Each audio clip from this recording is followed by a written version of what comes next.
दुनिया का शायद सबसे मशहूर हीरा, लेकिन इसकी शोहरत इसके साइज की वजह से इतनी नहीं जितनी इस खून की वजह से है जो इसे पाने के लिए बहाया गया।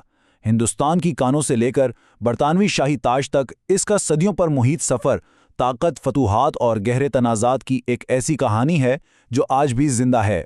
इसका नाम है कोह-ए-नूर, यानी रोशनी का पहाड़। जरा सोचें, इस हीरे की असल कीमत क्या हो सकती है? वैसे तो अंदाज़ा लगाना तकरीबन नामुमकिन है, लेकिन इसके सबसे पहले मालिकान में से एक मुगल बादशाह बाबर ने सन 1526 में कहा था कि इसकी कीमत इतनी है कि उससे पूरी दुनिया को 2.5 दिन तक खाना खिलाया जा सकता है। ये इसकी बेपनाह कदर की सिर्फ एक छोटी सी झलक है। इसकी कहानी को हम 4 हिस्सों में देखेंगे। पहले, ये कैसे एक मुकद्दस जौहर से एक चोरीशुदा खजाना बना। फिर, कैसे ये बड़ी बड़ी सल्तनतों का सबसे बड़ा इनाम कहलाया। उसके बाद शेरे पंजाब से बरतानवी मलका तक कैसे पहुंचा, और आखिर में ये कैसे एक मलऊन और मुतनाज़ा विरसा बन गया। तो चलिए इसकी कहानी का आगाज करते हैं कदीम हिंदुस्तान से, जहां से यह सब शुरू हुआ। ये बात जानकर हैरत होती है कि कोह-ए-नूर का सफ़र एक जेवर के तौर पर नहीं बल्कि एक मुकद्दस चीज़ के तौर पर शुरू हुआ था। कहा जाता है कि ये एक मंदिर में देवी की मूर्ति की आंख के तौर पर नस्ब था, लेकिन 1323 में ये पुरअमन दौर ख़त्म हो गया जब दिल्ली सल्तनत के हमलावरों ने मंदिर को तहस-नहस किया और इस हीरे को अपने साथ ले गए। यही वो लम्हा था जहां से इसके खूनी सफ़र का आगाज़ हुआ। और यहां से ये हीरा सिर्फ एक पत्थर नहीं रहा, बल्कि ये शाही ताकत की सबसे बड़ी अलामत बन गया। इसके बाद तो जैसे खूनी रिले रेस शुरू हो गई। हर उभरती हुई सल्तनत इसे हासिल करना चाहती थी।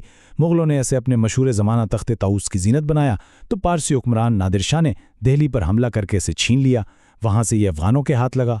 हर बार ये हीरा जंग और तशद्दुद के जरिए एक हुक्मरान से दूसरे तक पहुंचा, और हर मुंतकिली अपने पीछे खूनरेजी की दास्तान छोड़ गई। अच्छा, लेकिन इस हीरे को उसका मशहूर नाम कोह-ए-नूर कैसे मिला? इसके पीछे भी एक दिलचस्प कहानी है। जब फारसी हुक्मरान नादिर शाह ने दिल्ली को लूटा तो उसे ये हीरा कहीं नहीं मिला। तब किसी ने उसे बताया कि मुगल बादशाह ने इसे अपनी पगड़ी में छुपा रखा है। नादिर शाह ने चालाकी से पगड़ियां बदलने की एक रस्म का एहतमाम किया, और जैसे ही उसने मुगल बादशाह की पगड़ी खोली, हीरा जमीन पर आ गिरा। कहते हैं कि उसकी चमक देखते ही नादिर शाह के मुंह से बेइख्तियार निकला कोह-ए-नूर, यानी रोशनी का पहाड़।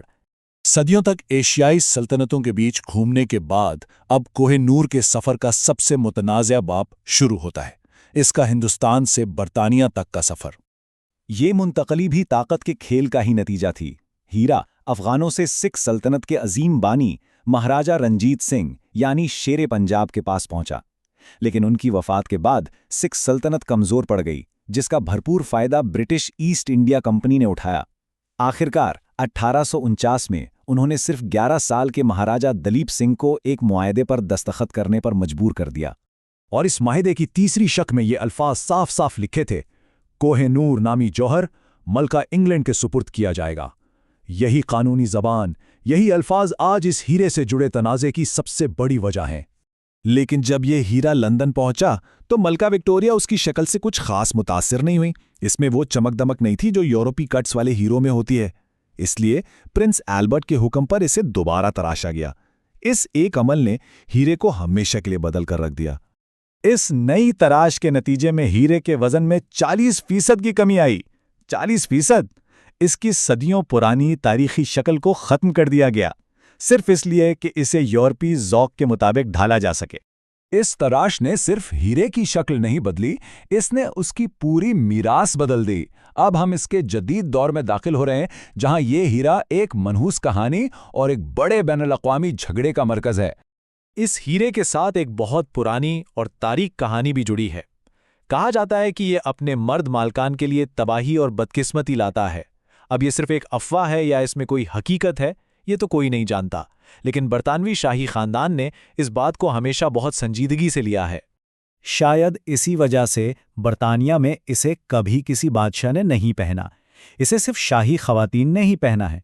पहले मलका एलेक्जेंड्रा, फिर मलका मैरी और आखिर में क्वीन मदर मलका एलिज़ाबेथ, जिनके ताज में ये आज भी टावर ऑफ लंदन में नुमाइश के लिए रखा हुआ है। तो आखिर इसकी कीमत है क्या? अगर सिर्फ हीरे के तौर पे देखें तो माहिरीन इसकी कीमत 400 से 500 मिलियन डॉलर लगाते हैं, लेकिन इसकी असल कदर पैसों में नहीं, वो इसकी तारीख, इसकी सकाफती अहमियत में है اور اس لحاظ سے یہ بالکل انمول ہے۔ اور یہی وجہ ہے کہ آج یہ ایک بہت بڑے عالمی تنازع کا مرکز بنا ہوا ہے۔ ہندوستان، پاکستان اور افغانستان تینوں ممالک اس کی ملکیت کا دعویٰ کرتے ہیں۔ ان کا کہنا ہے کہ یہ نو آبادیاتی دور کی لوٹی ہوئی نشانی ہے جسے واپس کیا جانا چاہیے، جبکہ برطانوی حکومت کا موقف ہے کہ یہ ایک معاہدے کے تحت قانونی طور پر حاصل کیا گیا تھا۔ تو آخر میں یہ سوال وہیں کا وہیں ہے، کوہ نور آخر ہے کیا؟ ایک انمول خزانہ، یا جنگ میں جیتی گئی غنیمت، ایک عظیم سلطنت کی شان کی علامت، یا ایک چرائی ہوئی تاریخ؟ اس کا جواب شاید اس بات پر منحصر ہے کہ تاریخ کو کس کی نظر سے دیکھا جائے۔